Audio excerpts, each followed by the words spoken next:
বনবাস হইতে রাজা দশরথের স্বর্গে গমন।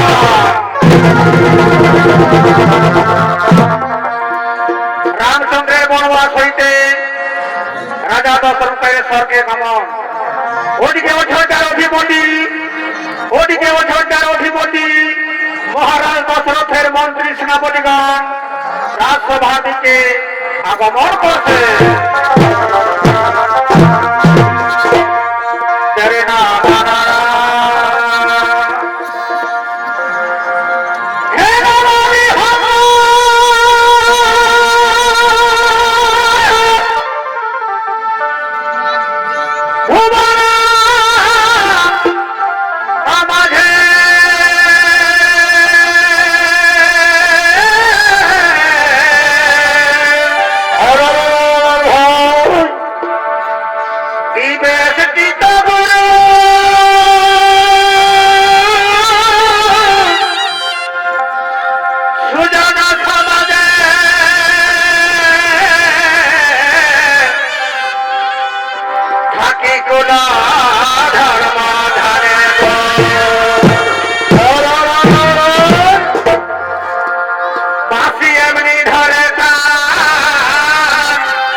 শ্রীকৃষ্ণের বাসী এমনি ধরে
তারা সকলেই অযোধ্যা রাজপথের দিকে করছে আগমন।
ওই মন্ত্রী সেনাপতি সৈন্যগণ, আমরা তো সকলে এই অযোধ্যা রাজপ্রাসাদে উপস্থিত হলাম, কিন্তু কোথায় আমাদের মহারাজ দশরথ?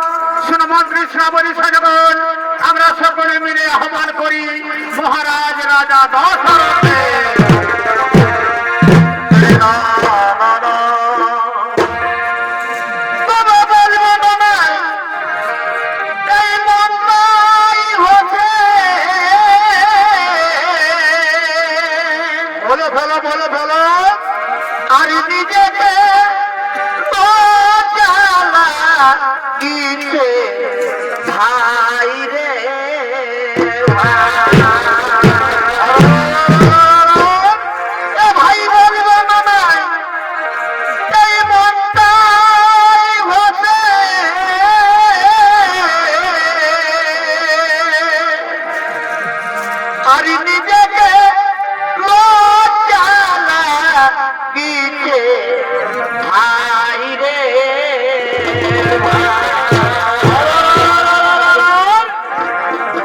তবে কনবা নারী বিধবা হয়ে কি করেছে? এ ভাই কনবা নারী বিধবা হয়ে বলো বেটা জন্মাচ্ছে ভাই রে, বলো বলো বেটা জন্মাচ্ছে।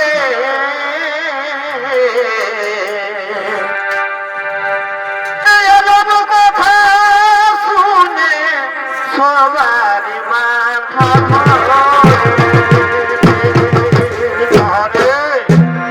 ও শাস্ত্রে প্রমাণ রয়েছে ভাই রে, ও শাস্ত্রে প্রমাণ দিয়েছে।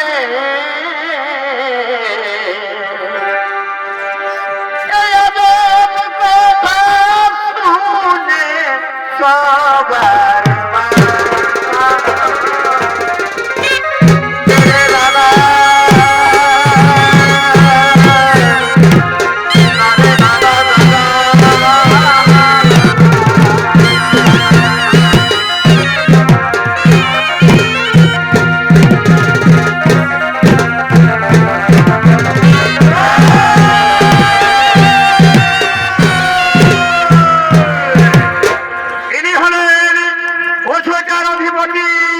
মহারাজ দশরথ।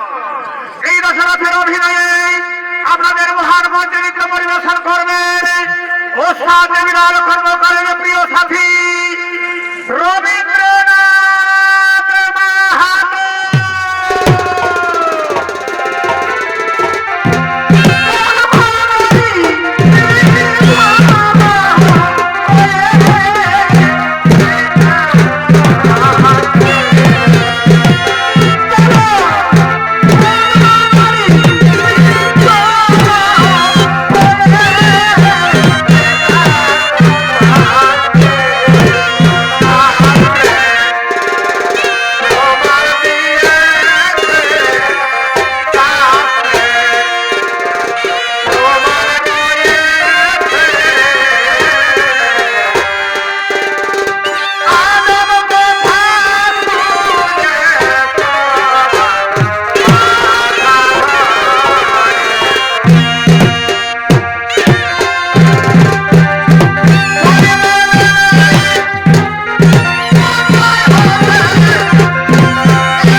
রাজ্যবাসীগণ, আজ আমার বড় আনন্দের দিন।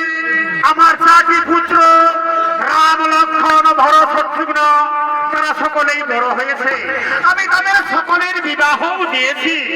তাই ওরে মন্ত্রী, সেনাপতি, সৈন্যগণ, আমার মনের বড় ইচ্ছা, আমার মনের বড় আশা, আমি আমার জ্যেষ্ঠ পুত্র রামকে অযোধ্যা রাজা করতে চাই। আপনাদের মতামত কি? হ্যাঁ, এ তো উত্তম প্রস্তাব মহারাজ, এ তো আপনার উত্তম প্রস্তাব মহারাজ। আপনার জ্যেষ্ঠ পুত্র রামের মতো বীর পুরুষ জগতের কেউ নেই, তাও আমরাও চাই মহারাজ আপনার জ্যেষ্ঠ পুত্র রাম হোক অযোধ্যার রাজা, আপনার জ্যেষ্ঠ পুত্র রাম হোক অযোধ্যার রাজা। মনে মন্ত্রী, সেনাপতিগণ, তাহলে বিলম্বে নাই তো কারণ। কোথায় আছি ধরে পুত্র রাম, কোথায় আছি আমার জ্যেষ্ঠ পুত্র রাম? এই রাজ্য সভার দিকে এগিয়ে আয় বাবা, এই রাজ্য সভার দিকে এগিয়ে আয়। হরে রাম রাম হরে রাম, আরে মগনে মগনে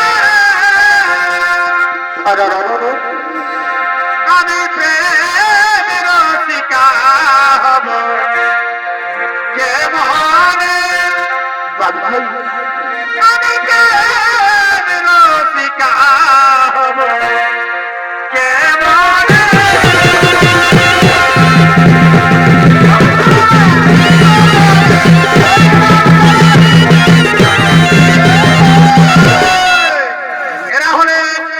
এরা হলেন অযোধ্যার অধিপতি মহারাজের 2 পুত্র রাম এবং লক্ষ্মণ। এই রাম লক্ষ্মণের ভূমিকায় আপনাদের মহান মঞ্চে নৃত্য পরিবেশন করবেন 2 তরুণ নৃত্যশিল্পী, পিন্টুলাল মাহাতো, জীবন চন্দ্র মালাকার।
পিতাশ্রী বলুন পিতা, কি জন্য ডেকেছেন আমার রাজ্যসভায়? ওরে আমার প্রিয় পুত্ররা, ওরে আমার জ্যেষ্ঠ পুত্ররা, আমার ইচ্ছা, প্রজাবাসীগণের সকলের ইচ্ছা, আগামীকাল সুপ্রভাতে তুই হবি পুত্র অযোধ্যার রাজা, তুই হবি অযোধ্যার রাজা। না পিতা, এ কেমন করে সম্ভব পিতা? আপনি সবে থাকবে আমি কেমন করে অযোধ্যার রাজা হব? না পিতা, আমি যে রাজা হতে পারবো না পিতা। ওরে পুত্র, আমার প্রিয় পুত্র, আমার যে বৃদ্ধ অবস্থা বাবা, এই বৃদ্ধ অবস্থায় আমি রাজ্য পরিচালনা করতে পারছি না, তাই তুই পিতার কথা মান্য না করে তুই হবি পুত্র অযোধ্যার রাজা, তুই হবি অযোধ্যার রাজা। হ্যাঁ পিতা, হ্যাঁ, পিতার আদেশ পালন করা হলো পুত্রের কর্তব্য, তাই আমি আদেশ অক্ষরাক্ষরি করিব পালন। আমি সমস্ত প্রজাবাসীগণকে পুত্রের সহিত ভালোবাসা দিয়ে আমি হব অযোধ্যার রাজা পিতা, আমি হব অযোধ্যার রাজা। প্রণাম, প্রণাম তোমার জন্য পিতা। তাহলে এখন আমি আসি পিতা, তাহলে এখন আমি আসি।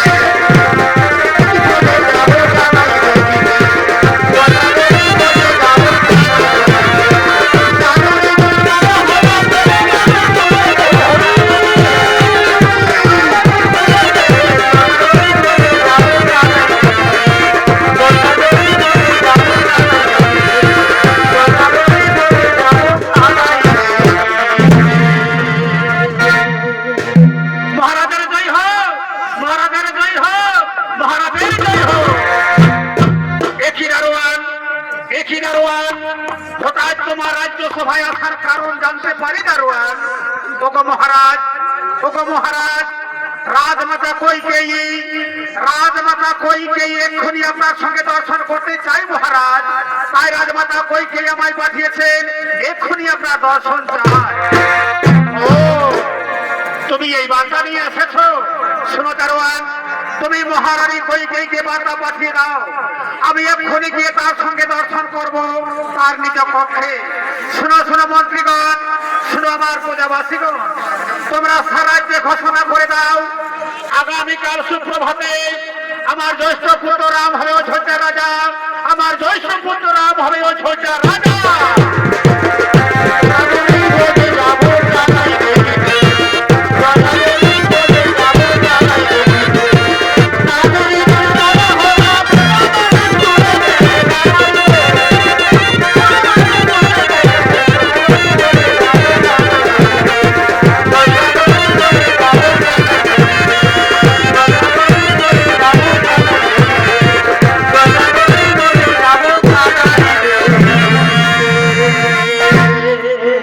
ওদিকে অযোধ্যার মহারানী কইকেয়ী, অযোধ্যার রাজমাতা কইকেয়ী ও তার দাসী মন্থরা আগমন করছে।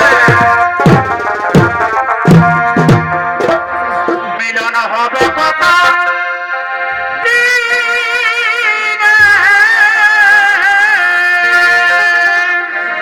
হবে হবে হবে,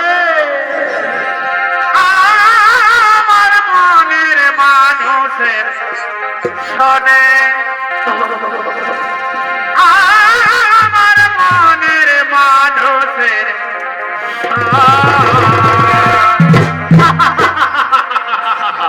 কইরে বাছারা, ভালোই আছো রে বাছারা? ঠান্ডা লাগছে না, পাপড় খাও পাপড়। মিলন হবে কথা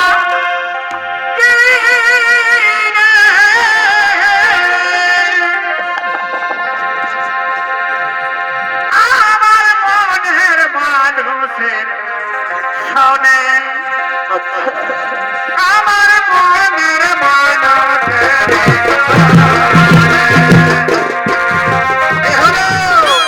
এ হলো রাজমাতা কইকেয়ী, সঙ্গে তার রাশিগণ, সঙ্গে রয়েছে তার রাশি মন্থরা। আমার মনের মানুষের কি বলো? কি আনন্দ! আজ আমাদের মহারানীর কি আনন্দ! আমি অভিজ্ঞতা করবো, আমি অভিজ্ঞতা করবো।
কত সুন্দর আমি একটি উপহার এনেছি।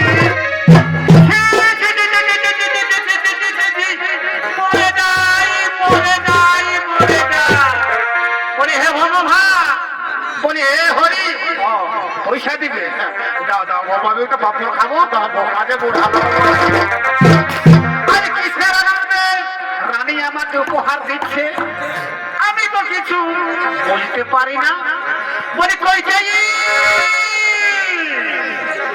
কিসের আনন্দে তুমি আমাকে উপহার দিচ্ছ রানী? মন্থরা রে, তুই কি জানিস না আগামীকাল সুপ্রভাতে আমাদের জ্যেষ্ঠ পুত্র রাম হবে অযোধ্যার রাজা? সেই আনন্দে আমি তোকে উপহার দিতে চলেছি। হে ভগবান, হে হরি, কোন মারি ভুইয়াই খুকাটা কাজে দেব, আমার খবরটা যে একেবারে রহমত হয়ে গেল। কি বাবা, তোমরা হাসছো? আমি বুড়া লোকটা পরে অতি হাসছো? ও তোরা নাই বুঝাবি, আমার মতন তোর হয় দিকে পাকা চুরি হবে। কি বললে রানী তুমি? রাম রাজা হবে সেই আনন্দে আমাকে উপহার দিচ্ছ? কিন্তু তুমি কি জানো, রাম যদি রাজা হয় তাহলে তোমার পুত্র ভরত হবে তার? না মন্থরা, তুই এ কথা বলিস না রে। আমাদের জ্যেষ্ঠ পুত্র রাম আমার পুত্র ভরতকে সে যে প্রাণের চেয়েও ভালোবাসে। হে ভগবান, হে হরি, আমি রানীকে যে কি করে বুঝাতে পারি? আমি এখানে পড়ে ঝরেই পারি। ওই যে একটি কথা কান খুলে শুনে রেখো, রাম যদি রাজা হয় তোমার পুত্র ভরত হবে দাস, আর তুমি হবে কৌশল্যার দাসী। না না মন্থরা, আমি কারো দাসী হতে চাই না রে। আমি রাজমাতা হয়ে থাকতে চাই, আমি রাজরানী হয়ে থাকতে চাই।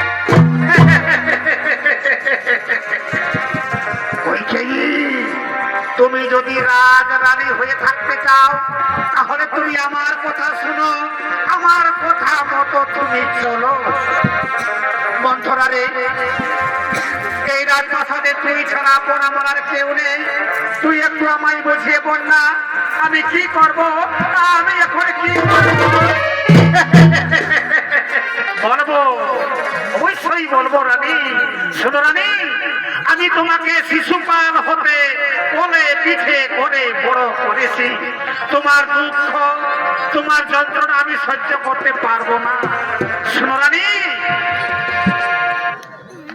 তোমার মনে চাও মহারাজ দশরথ এক্ষুনি তোমার সঙ্গে দর্শন করতে আসবে, কিন্তু একটাই কথা মনে রেখো, তোমার মনে পড়ে সেই দিনের কথা? দেবাসুর সংগ্রামের সময় মহারাজ দশরথ অজ্ঞান হয়ে পড়েছিল, তখন তুমি তাকে অতি সেবা যত্ন করেছিলে, তবে সে তার জীবন ফিরে পেয়েছিল। তখন মহারাজ দশরথ তোমাকে দুটি বর দিতে চেয়েছিল, সে নাও রানী, সেই দুটি বর মহারাজের কাছে দিয়ে নাও। মন্থরা রে, তুই একটু আমায় বুঝিয়ে বল না, আমি মহারাজের কাছে কি বর চাইবো? আমি মহারাজের কাছে কি বর চাইবো? বলবো, বলবো রানী, অবশ্যই বলবো। শোনো রানী, তোমার প্রথম বর হবে রামের জায়গায় তোমার পুত্র ভরতকে তুমি করো অযোধ্যার রাজা। আর দ্বিতীয় বরে রামচন্দ্রকে দাও 14 বছর বনবাস। মন্থরা রে, কিন্তু মহারাজকে মেনে নেবে? মহারাজকে মেনে নেবে এই কথা? হ্যাঁ রানী, অবশ্যই মানবে। সূর্য বংশের রাজা, সে যদি একবার প্রতিজ্ঞা করে ফেলে অবশ্যই প্রতিজ্ঞা পূর্ণ করবে। ওই দেখো, মহারাজ এক্ষুনি তোমার সঙ্গে দর্শন করতে তোমার পক্ষে আসবে। শোনো রানী, তুমি মায়া কান্না করো, খুলে ফেলো সাজগোজ, খুলে ফেলো অলঙ্কার, মাটিতে পড়ে থাকবে। এসে মহারাজ দশরথ বলবে, রানী তুমি আমার প্রাণ প্রেয়সী, আমি সব রানীকেই বেশি ভালোবাসি, কিন্তু সাবধান, কিছুতেই কথা বলবে না তুমি যতক্ষণ পর্যন্ত না রামের শপথ নিয়ে প্রতিজ্ঞা করছে। ওই দেখো মহারাজ এদিকেই আসছে রানী, আমি এখন আসি, কথাটা যেন আমার মনে থাকে, আমি এখন আসি। এইবার অযোধ্যা রাজপ্রাসাদটা দাউ দাউ করে জ্বলবে। আর আমি দাসী মন্থরা, আমি কি করবো জানো আনন্দে?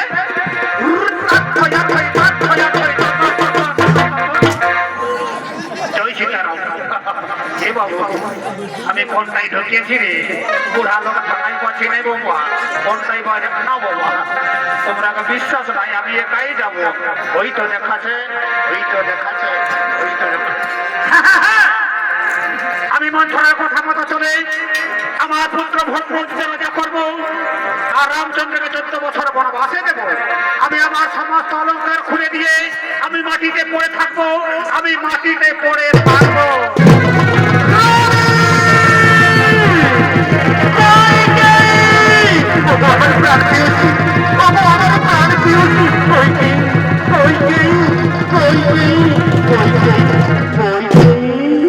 একই রানী, তুমি রাজ সিংহাসন ছেড়ে কেন মাটিতে পড়ে রয়েছো? ওঠো রানী, কথা বলো। তুমি কি জানো রানী, আগামীকাল সুপ্রভাতে আমাদের জ্যেষ্ঠ পুত্র নাম হলো অযোধ্যা রাজা, আর তুমি এমন করে কেন মাটিতে পড়ে আছো? ও বুঝেছি, কেউ বুঝি তোমাকে অপমান করেছে।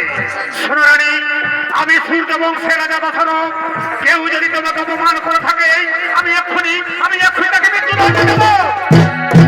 রানী তুমি তো জানো রানী, আমি সব রানীর চেয়ে তোমাকে বেশি ভালোবাসি। ওঠো রানী, কথা বলো, কথা বলো। ও কথা বলবে না? ঠিক আছে, আমি আমার জ্যেষ্ঠ পুত্র রামের কাছে শপথ নিয়ে বলছি রানী, তুমি আমার কাছে আজ যা চাইবে আমি তোমাকে তাই দান করবো, আমি তোমাকে তাই দান করবো। কি বললে মহারাজ? আমি যা চাইবো তাই আমাকে দান করবে? হ্যাঁ রানী, হ্যাঁ, আমি আমার জ্যেষ্ঠ পুত্র রামের শপথ নিয়ে প্রতিজ্ঞা করছি। বলনি তুমি আমার কাছে আজ কি চাও? মহারাজ মনে পড়ে সেই দিনের কথা, দেবাসুর সংগ্রামের সময় তুমি অজ্ঞান হয়ে পড়েছিলে, আমি তোমাকে জীবন দিয়ে সুস্থ করেছিলাম, তখন তুমি আমাকে 2টি বর দিতে চেয়েছিলে। দাও মহারাজ, সেই 2টি বর আমাকে আজ দিয়ে দাও। ও আমি সেই দিন থেকে মনে করি আমার জীবন তোমারই দান। বলো রানী, তুমি আমার কাছে কি বর চাও?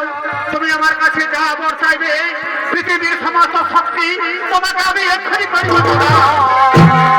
মহারাজ তাহলে শুনুন আমার সেই 2টি বর। আমার প্রথম বর হলো আমার পুত্র ভরত হবে অযোধ্যার রাজা, আর দ্বিতীয় বরে রামচন্দ্রের হবে 14 বছর বনবাস।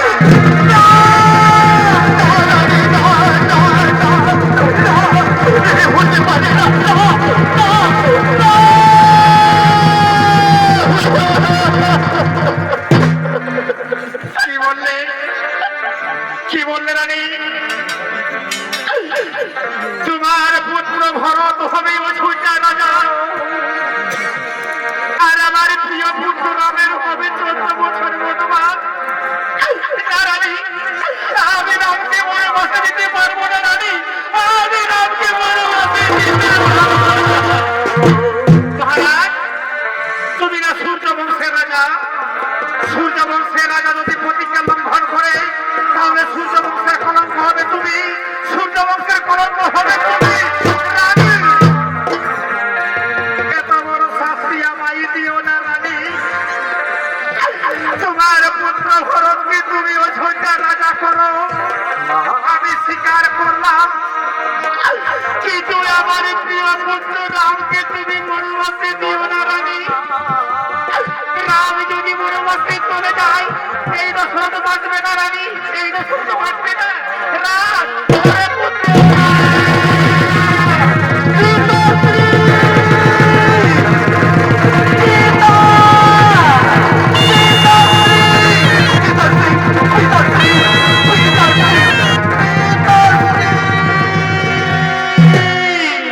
প্রণাম প্রণাম সিংহাসন ছেড়ে কেন মাটিতে পড়ে রয়েছো? কেন কথা বলছো না? আমি তোমার জ্যেষ্ঠ পুত্ররা। পিতা কথা বলো পিতা, একটিবার কথা বলো পিতা, কথা বলো। মা, মা গো, তুমি তো আমার মা, তুমি বলো না মা আমার পিতার কি হয়েছে? কেন রাজ সিংহাসন ছেড়ে মাটিতে পড়ে রয়েছে? কেন আমার সঙ্গে কথা বলছে না? তুমি বলো না মা, তুমি বলো না মা। এই তোর জন্য তোর পিতার এই দশা হয়েছে। আমার জন্য আমার এই দশা হয়েছে। তুমি বলো মা, আমি কি করলে আমার পিতা সুস্থ হবে? তুমি বলো মা, তুমি শোনো না, তোর পিতার কাছে আমি দুটি বর চেয়েছি, সেই দুটি বর দিতে পারছে না বলে তোর পিতার এই দশা হয়েছে। কি বললে মা? তোর দুটি দিতে পারছে না সেই বলে এই অবস্থা হয়েছে। তুমি বলো মা, কি দেবো সেই বর? আমি পুত্র হয়ে পিতার ঋণ শোধ করবো মা। তুমি বলো মা, তুমি বলো মা, তুমি বলো। শোনো না, আমার প্রথম বর হলো তোমার জায়গায় আমার পুত্র ভরত হবে অযোধ্যা রাজা, আর তোর হবে 14 বছর।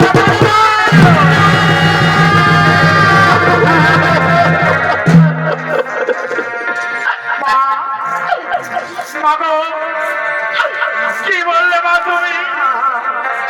আমার ছোট্ট ভাই ভরত হবে অযোধ্যা রাজা, আর আমার হবে 14 বছর বনবাস। মাগো, আমি তো রাজা হতে চাইনি না, আমি তো রাজা হতে চাই। মাগো, এ তো তুমি আমার আশীর্বাদ করলে মা জননী। আমি অত চাইবা, আমি 14 বছর বনবাসে গিয়ে সমস্ত মুনি ঋষিদের সঙ্গে চরণ দর্শন করে আমার জীবন আমি ধন্য করব। আমি রাজা হব না মা।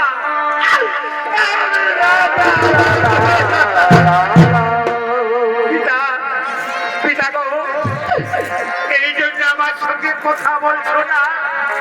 আমি জানি পিতা, পুত্র মোহে কাতর হয়ে তুমি এই বাবার সঙ্গে কথা বলছো না। আমি পুত্র হয়ে তোমার ঋণ শোধ করবো পিতা। আমি মাতা কৌশল্যার কাছ থেকে বিদায় নিয়েছে, মাতা সুমিত্রার কাছ থেকে বিদায় নিয়েছে। আমি তোমার চরণ বন্দনা করে আমি চৈত্রবর্তীর মনে বাঁচতে যাবো পিতা। আমি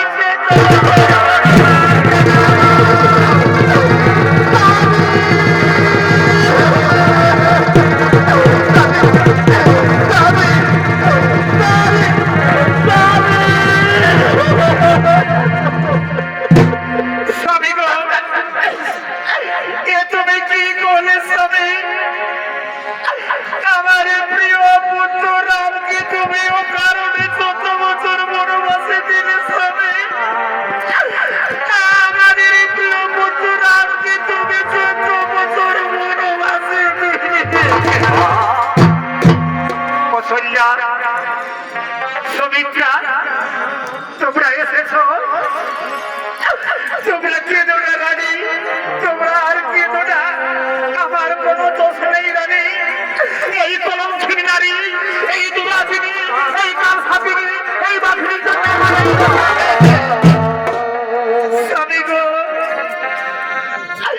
আমার পুত্র রাম যদি আমাদের ছেড়ে 14 বছর বনবাসে চলে যায়, আমরা কেমন করে অযোধ্যা রাজপ্রাসাদে থাকবো স্বামী? তুমি আমার পুত্রকে বনবাসে দিও না স্বামী, তুমি আমার পুত্রকে বনবাসে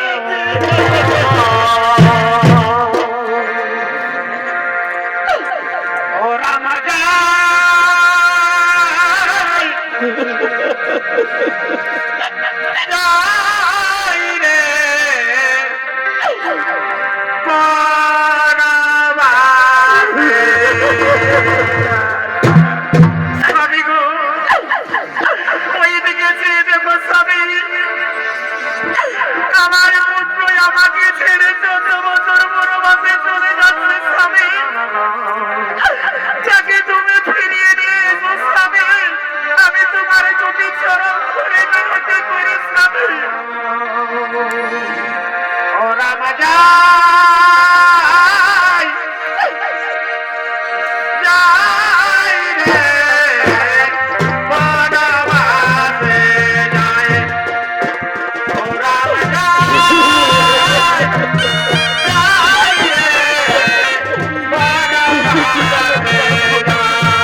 নিশ্চয়ই বিধি করিবে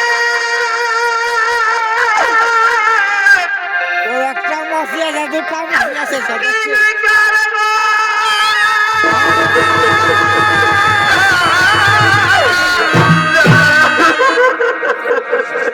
একটা মাসি আছে না ধরো তোমার প্রকৃতি সত্য পানি মারে দুটা মাসি আছে হে মায়া বিহারি না থাকিব ধরে আজ এরা কাছে তিনটা মাসি আছে আমি সাধিব তিনটা মাসি আছে আমার পিতৃধা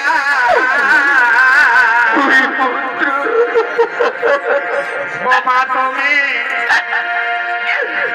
কেন না গো?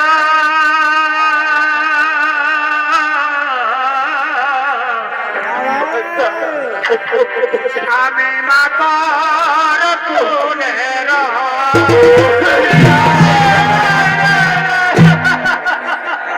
পুত্র তুই যাস রে বাবা আমাদের ছেলে তুই যদি মোটামুটি চলে যা আমরা কেমন করে বাঁচবো বাবা আমরা কেমন তুই আমার বনরে পুত্র পুত্র তুই রে সাধের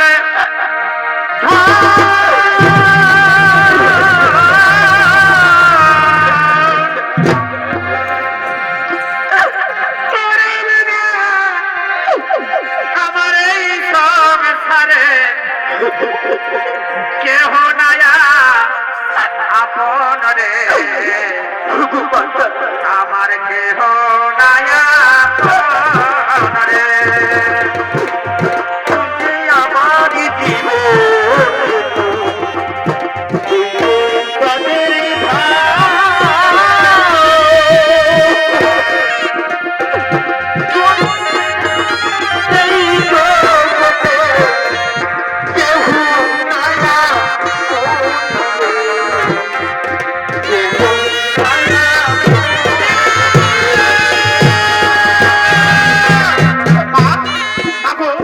তুমি কি জানো মা আমি তো একা যাচ্ছি না মা আমার সঙ্গে আমার সহধর্মিণী সীতা প্রাণের ভাই লক্ষণ তারাও যে আমার সঙ্গে বনে যেতে চাইছে মা তারাও যে আমার সঙ্গে বনে যেতে চাইছে কি কি বলি পুত্র আমার পুত্র মতো সীতা তোর সঙ্গে বনবাসে যাবে ওরে মা সীতা ওরে মা সীতা তুই কেন বনবাসে যাবি না তোর পিতা মহারাজের কাছে আমি কি জবাব দেব মা এই খালি পায়ে হেঁটে হেঁটে তুই বনবাসে যাস রে মা তুই বনবাসে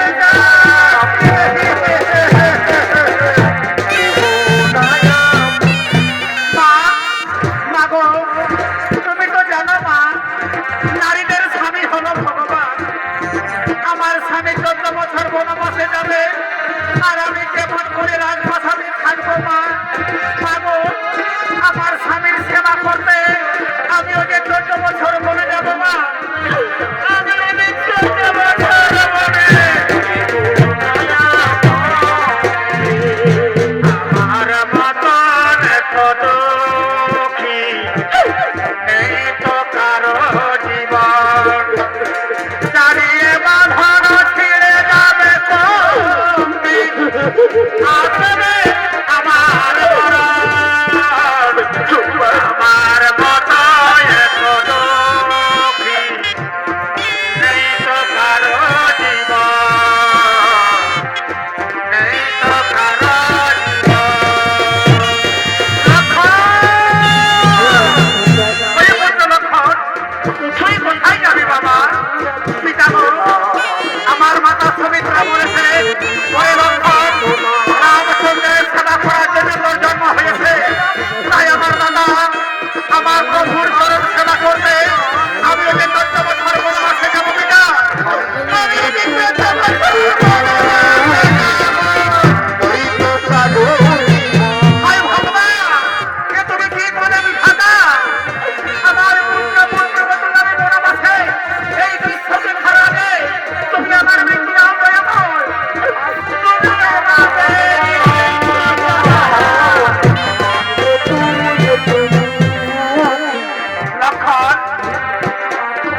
ভাই আমাদের যে বনবাসে যাওয়ার সময় হয়ে গেছে ভাই। চলো ভাই আমরা পিতা মাতার কাছে বিদায় নিয়ে আমরা বেশি করে 14 বছর বনবাসে যাব, 14 বছর বনবাসে যাব। পিতা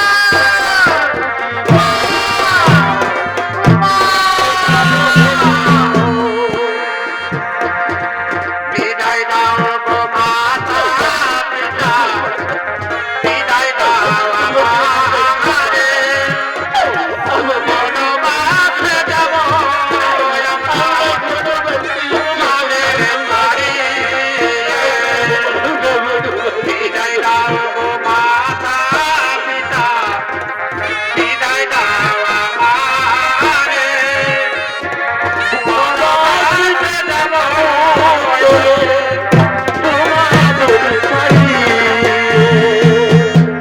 রামায়ণের রামচন্দ্র বিদায় বারা,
তুমি এত নিচুর কেন বিধাতা, তুমি এত পাষাণ কেন?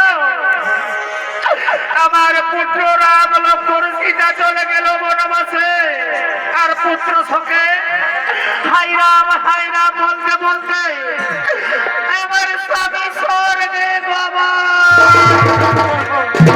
না, আমার এই জীবন রাখতে চাই না। আমার জন্য রামচন্দ্রের বনবাস হলো, আমার জন্য আমার স্বামী দেবতা পুত্র শোকে সে মৃত্যুমালা। কলমে কি নাই কালি রে ও বিধি,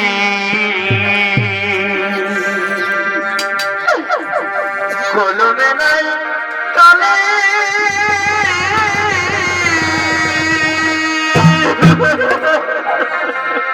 আমারি কপালে এই কি লিখে ছিলি রে, কলমে কি নাই কালি রে, কলমে কি নাই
ওরে পুত্র, এই জন্য ঝঞ্ঝাবাসী হাহাকার করে কাঁদছে পুত্র। আমি তোকে রাজা করতে গিয়েছিলাম, আর তোকে রাজা করতে গিয়েই আমি রামচন্দ্রকে 14 বছর বনবাসে দিয়েছি। কি বললে মা? আমার দাদাকে, আমার প্রভুকে তুমি বনবাসে দিয়েছো, কিন্তু কেন কেন কেন? ওরে পুত্র, আমি অন্যায় করেছি, আমি ভুল করেছি, তুই আমাকে ক্ষমা করে দে বাবা। না না মাতা না, আমি তোমাকে কিছুতেই ক্ষমা করতে পারবো না। আমার প্রভুকে বনবাসে দিয়েছো, আমি তোমাকে ক্ষমা করতে পারবো না। ওরে পুত্র, আমি তোকে মা হয়ে ক্ষমা ভিক্ষা চাইছি, তুই আমাকে ক্ষমা করে দে পুত্র। বাবু, একটি কথা বলো তো মা, আমার পিতার জন্য আমার মন কেন টুকরে টুকরে কাঁদছে? আমার পিতাশ্রী, আমার পিতাশ্রী ভালো আছেন তো? ওরে পুত্র, আজ আমাদের সব কিছু শেষ হয়ে গেছে বাবা। রামচন্দ্র বনবাসে যাওয়ার কালে পুত্র শোকে হাই রাম বলতে বলতে তোর পিতা স্বর্গে বাবা।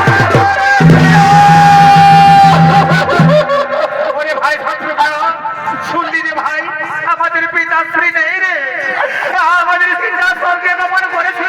পিতা পিতা।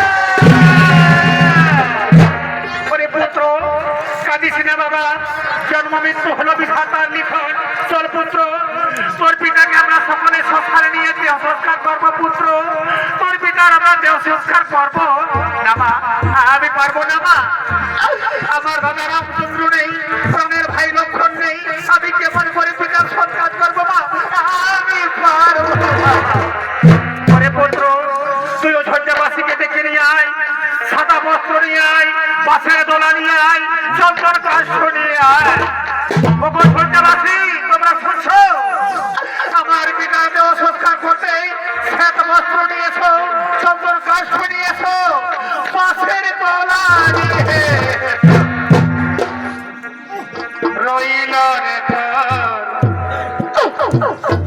সাধের ঘর বাড়ি। ভাই সারি জগতে সভে কইরা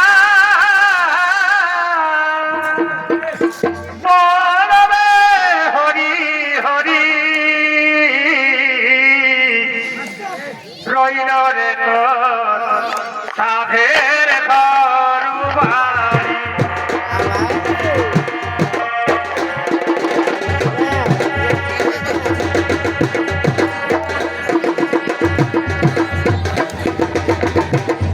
রইল রে তোর সাধের দালান বাড়ি। কেহ কাঁদে ছাড়িবার, কেহ পাতাই নড়ি,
পাবি রে